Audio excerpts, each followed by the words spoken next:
Would you be astonished to learn that the entire history of the Catholic Church was actually prefigured by the entire history of Israel in the Old Testament? Event for event, and in the same chronological order. We've broken down Old Testament and church history into color-coded time periods. Let's take a closer look at the yellow period entitled Kingdoms and Golden Era. In the prior timeline video, we examined the parallels between the time of the Church Fathers and the time of the Judges in the Old Testament. Proceeding from those parallels, we can move on to see the establishment of the Holy Roman Empire in church history and the Kingdom of Israel in the Old Testament.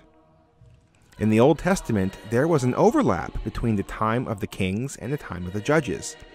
Samuel was the last judge of Israel, and he lived well into the reign of King Saul. And similarly, in church history, there is an overlap between the time of the Christian Byzantine Empire and the period of the Church Fathers. In 457 AD, the Byzantine Emperor Leo I became the first to receive his crown from the Bishop of Constantinople, thus showing the empire's deference to the Catholic faith. In the Old Testament, the first king of Israel to be anointed by the holy prophet Samuel was King Saul. The Byzantine Catholic Empire went on to defend the borders of Christendom in the east against the Persians, and also in the west against the Ostrogoths. King Saul led the Israelite army against the various enemies on different battlefronts as well. The Byzantine emperors did not recognize the authority of the papacy. Emperor Leo III was excommunicated by Pope St. Gregory II. The Byzantines adopted the heresy of iconoclasm. King Saul did not obey the commandments of God through the words of the prophet Samuel. Samuel told Saul that he was rejected by God. A short time later, the Muslims were invading France. Charles Martel won a very unlikely victory and became the hero of Europe. His descendant was Charlemagne, the great uniter and emperor of Catholic Europe. Very soon after Samuel rejected Saul, the young boy David was anointed by Samuel. David defeated Goliath, which gave David great fame. He eventually became the king and the uniter of all of Israel. Charlemagne was crowned king by the Pope in Rome in 800 AD by surprise, even when there was another emperor already in Constantinople. David was called in from the field and anointed by Samuel the prophet by surprise, even when Saul was reigning as king. Charlemagne was the founder of the Holy Roman Empire, and his descendants ruled until the empire was ended by Napoleon in 1806. King David founded the Davidic dynasty, and his descendants ruled as kings in Jerusalem until the kingdom was ended by Nebuchadnezzar in the 4th book of Kings. In the 9th and 10th centuries, the Holy Roman Empire defeated the enemies of Christendom, when the Byzantine Empire could not. And David defeated the enemies of Israel, making Saul jealous, as the people cried out that Saul killed thousands, but David killed tens of thousands. The Carolingian Emperor Otto II was given the Byzantine princess Theophanu for his wife, which was looked upon as a great honor by the Carolingians. David was given the hand in marriage of King Saul's daughter Michol, which was regarded as a great honor by King David. The relationship between the Western Holy Roman Empire and the Eastern Byzantine Empire continued to get worse, until the Great Schism which separated them in 1054 AD. King Saul continued to persecute David, until David eventually separated from him and trusted him no longer. At the Battle of Manzikert in 1071, the Byzantine Empire was dealt a crushing blow. The Seljuk Turks invaded deep into Byzantine territory and severely reduced the power and might of the Byzantine Empire. At the Battle of Gilboa, the house of Saul was dealt a crushing blow by the death of Saul and his oldest son Jonathan. The Philistines invaded deep into Israelite territory and won a major victory against Israel. After the Battle of Manzikert, the Holy Roman Empire organized the Crusades in an effort to push back against the advance of Islam and to protect Christian lands. After the death of Saul, David became king of all Israel and organized an effort to push back and defeat the enemies of Israel. Western Christendom formed military religious orders like the Knights Templar. They won many battles against incredible odds. David was aided by his mighty men, who accomplished great feats of strength and valor in battle. In 1204 AD, the Crusaders from the Christian West sacked the Byzantine Christian capital city of Constantinople. When the Pope found out, he excommunicated everyone involved. After the death of King Saul, his son Ishbosheth was still holding on to the claim of king of Israel. Some men snuck in and killed Ishbosheth to help King David.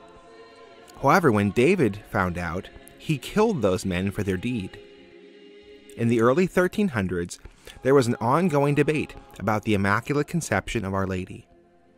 Duns Scotus kept the idea of Our Lady's Immaculate Conception from, quote, falling on the ground, so to speak. And in the second book of Kings, chapter 6, David is moving the ark to Jerusalem, although not in the correct way, but instead on a donkey cart. The ark almost falls to the ground, but is saved by a man named Uzzah. The Crusades were winding down, and the Knights Templar had great wealth. King Philip IV of France wanted their wealth and lands, and it is thought that he had the knights killed so he could obtain what he wanted. David had subdued Israel's enemies. David was in his tower and spotted Bathsheba, who was the wife of one of his mighty men, Uriah the Hittite. David had Uriah killed so he could have Bathsheba for himself. In the 1300s, the papacy moved to Avignon, where it did not belong. St. Catherine of Siena bravely confronted the Pope, who returned to his rightful place in Rome. David was rebuked by the prophet Nathan for taking Bathsheba for his wife, when she did not belong to him. David admitted his guilt and repented. In the mid-1300s, the bubonic plague ravaged Europe, and near the end of the reign of King David, a great plague was sent by God that killed 70,000 Israelites. After the Crusades, European kingdoms had matured. The 100 Years' War starts when England ravages France. After David's victories, the story shifts focus to his family. His children are maturing, and his son Amnon rapes his half-sister Tamar. In 1378 was the start of the Papal Schism, in which first 2 and then 3 men claimed to be pope at the same time.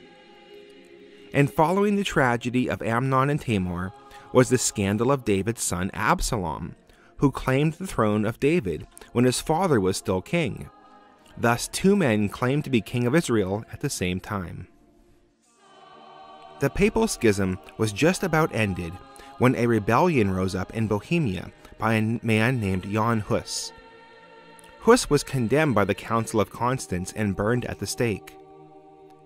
And right after King David regained his throne from Absalom, a man named Seba raised a rebellion against King David. Seba was killed by David's men. In 1453 AD, after existing in a powerless state for over a century, the Byzantine Empire came to a definitive end when it was conquered by the Ottoman Empire. The West did virtually nothing to save the Byzantines. Saul's house, even though extremely reduced in size and power, still existed in a handful of scattered descendants. However, they were killed when King David handed them over to their enemies. There was one small Byzantine province that survived. The Despotate of Morea did not get conquered by the Ottoman Turks. The Pope invited the last descendant of the Byzantine emperors to be his guest in Rome for the rest of his life. There was one of Saul's descendants that David did not hand over. This was the lame-foot son of Jonathan named Mephibosheth. He was taken care of by King David for the remainder of his life. In the 1400s, the Renaissance starts in Europe. This is a time of great wealth, new scientific discovery and innovation, a time of great artwork and architecture, but also a time of corruption and a mixing of pagan ideas into Western society. After the death of King David begins the reign of his son Solomon. The reign of King Solomon is characterized by great wealth, wisdom, art, beauty, and architecture, but also of corruption. King Solomon introduces the worship of pagan gods to Israel through his pagan wives. And right at the end of this period is the construction of St. Peter's Basilica, which is arguably the most beautiful building in the entire world, and the icon and symbol of the Catholic Church. King Solomon famously constructs the Jewish temple, which was the most beautiful and glorious temple in the ancient world. The temple immediately became the center of worship and culture for the Israelites.